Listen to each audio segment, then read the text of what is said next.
हाँ जी सर जी, देखो जी, ये आपकी पत्नी की जन्म लग्न कुंडली का चार्ट है। इनकी है मिथुन लग्न की जन्म कुंडली। देखो जी, इनकी कुंडली की बात करें, इनकी कुंडली में कुछ ग्रह अच्छे हैं, कुछ ग्रह खराब हैं। सूर्य पहले घर में बैठा है, ये मित्र राशि में बैठा है, पहले घर के अच्छे फल देगा इनको।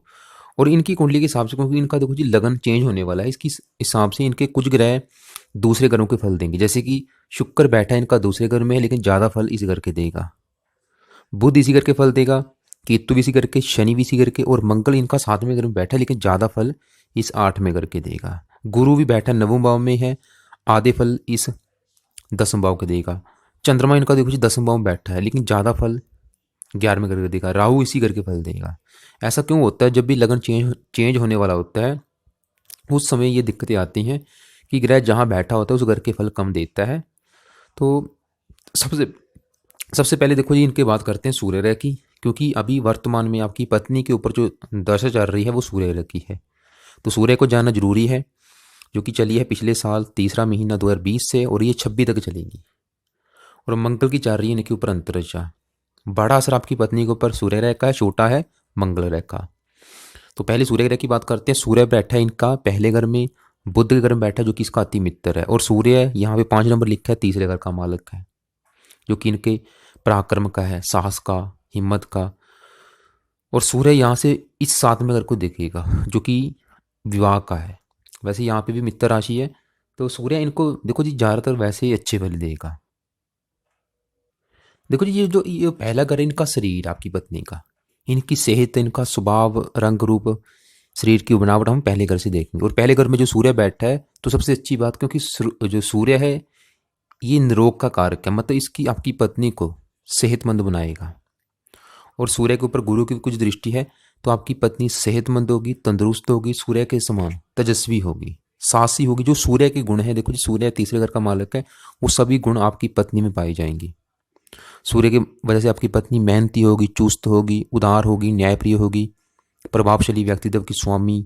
थोड़ा सा सूर्य क्रूर ग्रह है, तो पत्नी कुछ क्रोधी स्वभाव की भी जरूर होगी आपकी, लेकिन स्पष्टवादी होगी। तीसरा अगर छोटे भाई बहनों का, भाई के सुख से युक्त भी हो सकती है। तो सूर्य मतलब इनको अच्छे फल देगा। जातक की सेहत बहुत अच्छी रहती है। तो जो अभी सूर्य की दशा चल रही है, सूर्य इनको अच्छे फल ही देगा। सूर्य पिता कारक है, पिता का सुख अच्छा। सरकार का कारक है, सरकारी कामों के लिए अच्छा, सरकारी क्षेत्रों से इनको लाभ होगा। अगर सूर्य से जुड़ा कोई काम करती है, उनसे भी इनको बेनिफिट मिलेगा। मतलब जो बड़ी दशा आपकी पत्नी की चल रही है वो अच्छी जाएगी, इनको अच्छे फल ही मिलेंगे। मेहनत का फल मिलेगा, जो भी मेहनत करेगी उसका फल इनको बरोबर मिलेगा। थोड़ा सा देखो जी, सिर में हल्की सी पीड़ा बनी रह सकती है, आंखों में कुछ दर्द हो सकता है, या सिर में, ज़्यादातर सिर में पीड़ा बनी सकती है, जहाँ थोड़ा सा गुस्सा इनको दिख आएगा। क्योंकि ये पहला ग्रह इनका सर है, सर के ऊपर सूर्य बैठा है। तो फिर भी मैं इनको क्या कहूँगा कि सूर्य ग्रह का सुबह के टाइम कम से कम एक माला मंत्र जाप ये जरूर करें, जो कि बहुत जरूरी है, ताकि जो थोड़े बहुत सूर्य के बुरे फल हैं उसमें कमी आए। तो मंत्र जाप करना इनके लिए लाजमी है। अब बात करते हैं, इनके ऊपर चल रही है मंगल की अंतरदशा, जो कि चली है 12वां महीना 20 से, और ये अभी देखो जी 5वां महीना 21 तक चलेगी। अभी मतलब 1-2 महीने में खत्म हो जाएगी। मंगल देखो जी इनका आपको दिख रहा है कि तीसरे घर में बैठा है, ठीक है, दिख रहा जरूर है, लेकिन चलत कुंडली के हिसाब से अगर देखेंगे तो मंगल इस घर के सिर्फ इनको 10% फल देगा।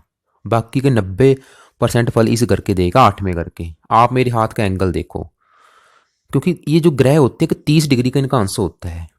ये यहाँ बैठा है, लेकिन बड़ा हिस्सा इस घर के ऊपर आ रहा है। इसकी वजह से मंगल इस घर के इनको ज़्यादा फल देगा, 8वें घर के। और मंगल यहाँ पे 8 नंबर लिखा है, इस घर का भी मालिक है, और 1 नंबर लिखा है, इस घर का भी मालिक है। और मंगल दोनों घरों के जो फल देगा, खराब फल देगा। 8वां घर देखो जी, यहाँ पे खराब फल क्या देगा? जैसे कि मैंने बोला कि सूर्य इनकी सेहत अच्छा करेगा, लेकिन मंगल की वजह से मंगल थोड़ा सा इनके स्वास्थ्य को खराब जरूर करेगा। इनको स्वास्थ्य संबंधी कुछ परेशानी आ सकती है, वैसे ज़्यादा नहीं, फिर भी कुछ तो परेशानी जरूर आएंगी। जैसे कि मंगल रक्त का कारक है, रक्त से रिलेटेड कोई रक्तचाप जैसी कोई, या दूसरी कोई छोटी मोटी गुप्त रोग, कोई ना कोई दिक्कतें परेशानी आ सकती हैं। इसके अलावा मंगल कुंडली को मंगली की भी बना के बैठा है, और राहु की भी दृष्टि इस घर के ऊपर पड़ेगी। जो राहु यहाँ पे देखो 9 नंबर है, ये राहु की नीच राशि है। और सूर्य की भी दृष्टि है, सूर्य भी थोड़ा सा क्रूर ग्रह है, तो थोड़ा बहुत पति पत्नी में भी देखो जी मनमुटाव लड़ाई झगड़े हो सकते हैं। विवाह के सुख में भी थोड़ी बहुत ही परेशानी जरूर आएगी। तो मंगल मतलब लाभ का भी मालक है, लाभ भंग जो भी बनेगा तो लाभ में कमी आएगी। इसलिए मतलब मैं कहूँगा कि इनको मंगल ग्रह का मंत्र करना जरूरी है, क्योंकि मंगल छठे ग्रह का भी मालक है। तो इसलिए मतलब मंगल ग्रह का मंत्र इनके लिए बहुत जरूरी है, क्योंकि मंगल यहाँ से दूसरे ग्रह को देखेगा, नीच राशि है, तो इनको गले का रोग हो सकता है। तो इसलिए मतलब मंगल ग्रह का मंत्र आप ये एक माला सुबह के टाइम जरूर करें। हो सके तो मंगल की वस्तु का दान भी करें। दान ज़्यादा नहीं तो इसका जो एक शक्कर होती है जो लाल रंग की, वो दान करनी है। वो जहाँ तो चींटी को खिलानी है, जहाँ जो भूरे रंग की चींटियाँ होती हैं उनको खिलाया करें। तो वो खिलाते समय अपने मन में ओम अंगार का नमः मंत्र का जाप करना है। आपको मैं देखो जी अलग से वीडियो भेज दूंगा नवग्रह दान की, उसमें से देख लेना कि मंगल का दान कौन सा है, वो आप देख के इसका दान कर सकते हैं। बाकी मंत्र आप जरूर करें, मंत्रों को एक बार सिद्ध जरूर करें। आगे बात करते हैं, यहाँ पे देखो जी इनका केतु बैठा है, ये है पांचवा घर इनका। पांचवा घर है संतान का। संतान का सुख अगर देखने इस घर से देखेंगे, और यहाँ पे बैठा केतु है इसको भी देखेंगे, और इस घर का जो मालक है 7 नंबर लिखा है शुक्र है, शुक्र को भी देखेंगे। और इस घर के ऊपर दृष्टि है गुरु की, गुरु को भी और राहु को भी देखेंगे। और देखो जी जो केतु है ये इस घर का नुकसान करेगा, राहु देख रहा है वो भी नुकसान करेगा। लेकिन जो गुरु देख रहे हैं इस घर को, लेकिन गुरु की भी पूर्ण दृष्टि इस घर के ऊपर नहीं पड़ेगी, क्योंकि गुरु का बड़ा हिस्सा इस घर के ऊपर जाएगा। तो गुरु की आधी दृष्टि इस घर के ऊपर पड़ेगी, आधी छठे घर के ऊपर पड़ेगी। तो केतु की वजह से क्या होगा, संतान संबंधी परेशानियां जरूर आएंगी, संतान को लेकर दिक्कतें परेशानियां जरूर आएंगी। और मैं कन्फर्म नहीं हूं कि परेशानियां कौन सी आएंगी, लेकिन जरूर आएंगी। जहाँ हो सकता है कि गर्भपात करवा दे, या कन्या संतान अधिक हो जाए, पुत्र कम हो या पुत्र विलंब से हो। वैसे पुत्र के लिए या सही फलादेश के लिए, संतान के सही फलादेश के लिए पति पत्नी दोनों की कुंडली देखनी पड़ती है, लेकिन इनकी कुंडली के हिसाब से मुझे लग रहा है कि इनके कन्या संतान अधिक होने के योग हैं। और ये पांचवा अगर पढ़ाई का है, पढ़ाई संबंधी परेशानी आएंगी, बुद्धि को भ्रमित करेगा। केतु की दशा थोड़ी सी खराब जाएगी इनकी। तो केतु के लिए देखो जी संतान के सुख के लिए इसको शांत करना जरूरी है केतु ग्रह को। वैसे चलो अच्छा है, 2 डिग्री का बैठा है, बलहीन बैठा है। 2 डिग्री मतलब ये जो भी यहाँ पे बुरे फल देगा अभी आपको जो बताए हैं वो कम मात्रा में मिलेंगे, मिलेंगे जरूर कम मात्रा में। फिर भी इसकी 2 डिग्री को जीरो करना है। एक तो एक बार आपकी पत्नी इसके मंत्रों को सिद्ध जरूर करे, ओम केम केतवे नमः। दूसरी बात, कुत्ते को रोजाना रोटी डाला करे।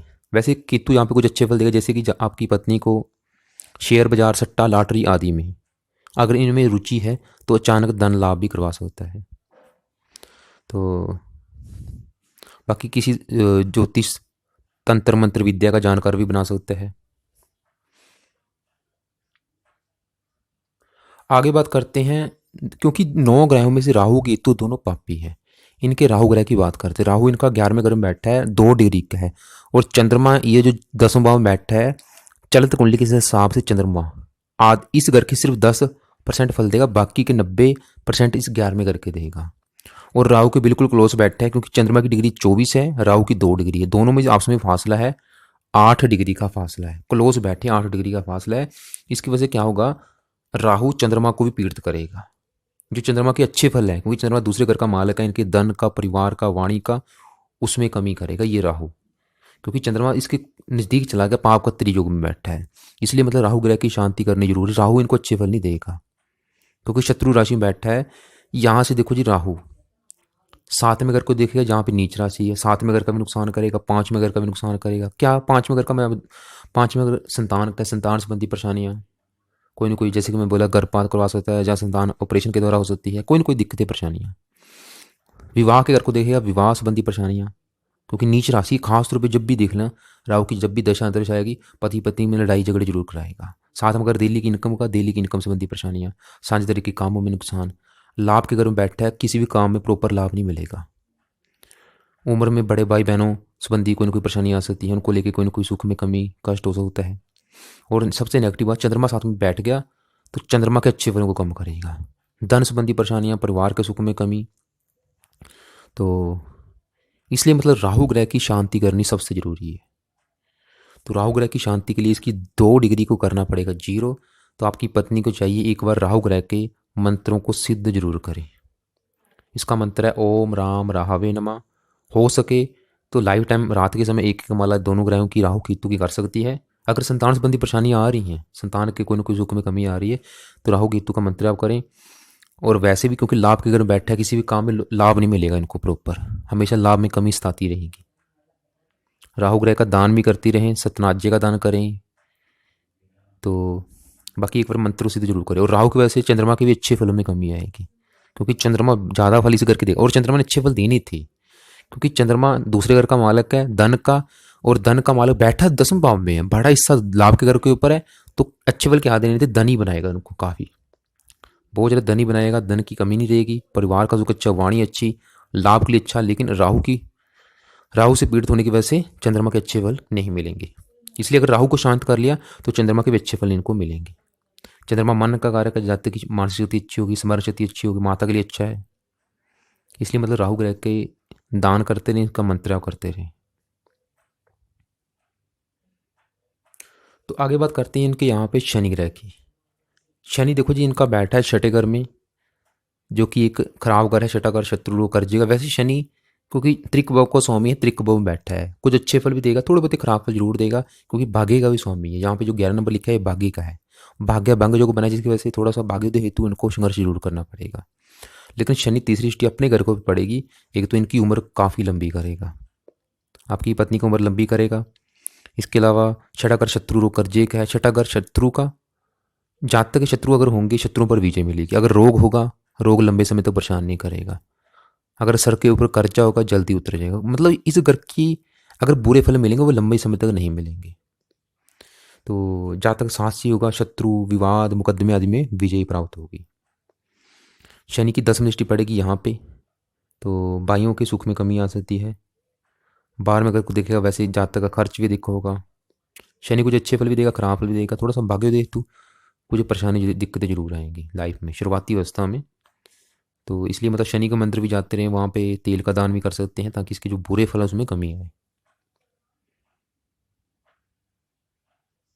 आगे बात करते हैं इनके गुरु ग्रह की। गुरु ग्रह भी इनको अच्छे फल ही देगा। तो वैसे बैठा शनि घर में है, जो कि इसका शत्रु है। गुरु देखो जी यहाँ पे 9 नंबर लिखा है, 12 नंबर लिखा है, इन दोनों घरों का मालक है। 9 नंबर वाला इनका विवाह का घर, इनके विवाह का सुख, पति का सुख इस घर से। और इस घर का जो मालक गुरु है, गुरु से भी देखेंगे। और इस घर के ऊपर सूर्य की दृष्टि है, राहु की दृष्टि, वो आपको बता चुका हूँ। राहु तो इस घर का देखो जी नुकसान करेगा, विवाह संबंधी परेशानियाँ। सूर्य भी कुछ परेशानी जरूर देगा। और इस घर का जो मालक है गुरु, वो भी ना अच्छी राशि में बैठा है ना ज़्यादा खराब। वैसे इस घर का कारक है, नवम भाव का कारक है। लेकिन ये जो शनि घर में बैठा है, तो यहाँ पे क्योंकि विवाह का मालक उठ के चला गया इनके भाग्य घर में, वैसे विवाह होने के बाद भाग्योदय होगा। तो पति का सुख ना तो ज़्यादा अच्छा है ना कम है, ठीक ठीक रहेगा। बाकी पति पत्नी कुंडली दोनों की देखनी पड़ती है। तो गुरु यहाँ पे देखो जी 7वां घर डेली की इनकम का है, डेली की इनकम के लिए अच्छा है। गुरु अच्छे फल ही देगा। नवम भाव धर्म का, जातक धार्मिक भी होगा, परोपकारी होगा, दानी होगा, पाठ पूजा ज़्यादा करेगा, भगवान पर विश्वास रखेगा। 10वां भाव नौकरी व्यापार के लिए भी अच्छा है। और गुरु का बड़ा हिस्सा 10वें भाव के ऊपर है, गुरु की दशा अच्छी जाएगी इनकी। ये तो तकरीबन अच्छे फल ही देगा। और आपने जैसे बताया था कि इन्होंने सुनहला पहन रखा है, वैसे इसको चाहिए कि एक बार गुरु के मंत्रों को सिद्ध करें, क्योंकि गुरु थोड़े बहुत खराब फल जरूर देगा, क्योंकि शत्रु राशि में है। रतन इनको ना पहनाए, बाकी मंत्र जरूरी है इनको। जब भी इसकी दशा अंतरिक्ष आएगी उस समय इसके मंत्रों को सिद्ध करना काफ़ी जरूरी है, ताकि इसके जो बुरे फल उसमें कमी आए। हाँ जी, आगे बात करते हैं। यहाँ पे देखो जी लास्ट में शुक्र और बुध बचे हैं। शुक्र तो देखो जी इस बैठा दूसरे घर में, लेकिन बड़ा हिस्सा इनका तीसरे घर के ऊपर है। शुक्र ज़्यादा फल इस घर के देगा, लेकिन बुध इसी घर के फल देगा। पहले बुध की बात करते हैं। बुध यहाँ पे बैठा है चंद्रमा के घर में, जो कि इसका शत्रु है, परम शत्रु। बुध यहाँ पे 3 नंबर लिखा है, 6 नंबर लिखा है, दोनों घरों का मालक है। 3 नंबर वाला पहला घर, जो कि मैं पहले बता चुका हूँ, पहला घर आपकी पत्नी की सेहत, स्वभाव, सर मस्तक, इनके बारे में बताएगा। और इसका मालक कौन है, बुध। और बुध यहाँ पे 6 नंबर लिखा है, चौथा घर, चौथे घर का भी मालक है, जो कि इनके माता, मकान, वाहन, भूमि, जमीन, जायदाद का है। और इस घर के ऊपर वैसे गुरु की दृष्टि पड़ेगी, जो मैं बता चुका हूँ। गुरु क्योंकि आधे फल इस घर के देगा। तो इस घर का जो मालक बुध है, वैसे क्योंकि बैठा शत्रु राशि में, लेकिन फिर भी इनको ज़्यादातर अच्छे फल देगा। कारण क्या है, क्योंकि योग कारक है बुध इस कुंडली में। वैसे खराब फल भी जरूर देगा, क्योंकि शत्रु राशि है, लेकिन ज़्यादा नहीं। तो अच्छे फल क्या देगा, क्योंकि धन के घर में बैठा है। देखो जी जातक खुद उठ के जन्म की चला गया, तो जातक धनी जरूर होगा। वैसे धन इनका खर्च भी होता रहेगा, लेकिन जातकों को ये धनी बनाएगा बुध। परिवार का सुख अच्छा होगा, वाणी बहुत अच्छी होगी क्योंकि बुध शुक्र बैठे हैं। जातक का बोलने का तरीका बहुत अच्छा होगा क्योंकि बुध की वजह से जातक बहुत ज़्यादा बुद्धिमान होगा। इसके अलावा जातक बातचीत करने में कुशल होगा। थोड़ा सा सेहत जरूर खराब क्योंकि शरीर का मालक है बुध, तो स्वास्थ्य में कुछ कमी जरूर आएगी। और बुध चौथे घर का मालक है, तो माता के लिए भी कष्टकारी है। फिर भी जातक को भूमि मकान वाहन का सुख मिलेगा क्योंकि चौथा घर भूमि मकान वाहन किसका मालक होने बुध। और ऐसे जातक मैंने देखे हैं लेखन, अध्यापन, प्रकाशन ऐसे कामों से भी धन कमाते हैं, जहाँ बुध के जो दूसरे जुड़े काम हैं इनसे रिलेटेड भी जातक धन कमा सकता है, जैसे कि लेखन, प्रकाशन, अध्यापन, पत्राचार। इसके अलावा वकालत, अध्यापन, लिखने का कोई भी काम हो गया, ये बुध के जुड़े काम है। बुध भी इनको मतलब अच्छे फल ही देगा। जातकों को जीवन में जस, धन, विद्या, कुटुंब सुख, घर, जमीन जायदाद का पूरा सुख मिलेगा। तो 8वें घर को देखेगा, मित्र राशि है, उम्र लंबी करेगा बुध इनकी। तो फिर भी बुध क्योंकि लग्नेश है, शरीर है इनका, इसको चाहिए कि एक माला बुध ग्रह का लाइफ टाइम कम से कम सुबह के टाइम एक माला जरूर किया करे। शुक्र रह भी क्योंकि पंचमेश है, योग कारक लग्नेश शुक्र का मित्र है और बुध का मित्र है, तो शुक्र भी इनको ज़्यादातर अच्छे फल देगा। शुक्र लेकिन बड़ा हिस्सा तीसरे घर के ऊपर आएगा। तो शुक्र भी क्योंकि संतान ही घर का मालक है, संतान के लिए अच्छा है। संतान इनकी काफ़ी मेहनती होगी, साहसी होगी, हिम्मत वाली होगी, निडर होगी, सभी गुणों से युक्त होगी। संतान का सुख अच्छा है, तो शुक्र भी इनको तकरीबन अच्छे फल ही देगा। लेकिन देखो जी, संतान के घर में जो केतु बैठा है वो थोड़ा सा खराब फल जरूर देगा, लेकिन जो मालक है वो अच्छा बैठा है। तो ये था इनकी कुंडली का फलादेश। कुंडली मेरे हिसाब से इनकी अच्छी है। देखो जी, बुध इनका अच्छा है, शुक्र अच्छा है, सूर्य अच्छा है, गुरु अच्छा है। सिर्फ इनके जो ग्रह खराब है, एक तो केतु है, राहु है, और चंद्रमा इनका अच्छा है लेकिन अच्छे फल नहीं दे पाएगा क्योंकि राहु से पीड़ित बैठा है चंद्रमा। और मंगल बड़ा हिस्सा 8वें घर के ऊपर है, मंगल इनको खराब फल देगा। शनि भी कुछ अच्छे फल देगा, जो कुछ खराब फल देगा, क्योंकि घर अच्छा है जहाँ शनि बैठा है। तो इनको मैं मोटा मोटा बता देता हूँ क्या करना है। एक तो सूर्य ग्रह की क्योंकि महादशा है इसका, तो जब तक इसकी महादशा है एक माला सुबह के टाइम नियम बना के इसका मंत्र रेगुलर करना है, ओम गृहिणी सूर्य नमः करते रहना है। मंगल इनका खराब है, मंगल की भी अंतरदशा भी है, तो इसलिए एक माला मंगल ग्रह का भी इनको लाजमी है। और अभी देखो जी, मंगल की अंतरदशा 5वां महीना में ख़त्म हो जाएगी 21 में। इसके बाद चलेगी से राहु ग्रह की अंतरदशा, इसलिए राहु ग्रह का एक माला इनको अभी से शुरू कर दें ताकि जो राहु की अंतरदशा आने वाली वो इनको अच्छे फल ही दे, खराब फल ना दे। उस समय क्या होगा, पति पत्नी में लड़ाई झगड़े ज़्यादा हो सकते हैं, लाभ में कमी आएगी, संतान संबंधी कुछ परेशानियाँ आ सकती हैं क्योंकि राहु अपने असर दिखाएगा। तो राहु ग्रह का भी मंत्र आप कर दे ताकि इसके बुरे फल ना मिल सके। राहु का रात के समय करना है, सूर्य मंगल का दिन के समय करना है। तो राहु शनि का इनका रात के समय एक एक माला जरूरी है। तो बाकी बुध ग्रह का, बुध इनका लग्नेश, इसका तो एक माला लाइफ टाइम ये करते रहे मंत्र या बुध ग्रह का। बाकी जो भी इनके सवाल होंगे आप लिख लेना, फ़ोन करके आप पूछ सकते हैं।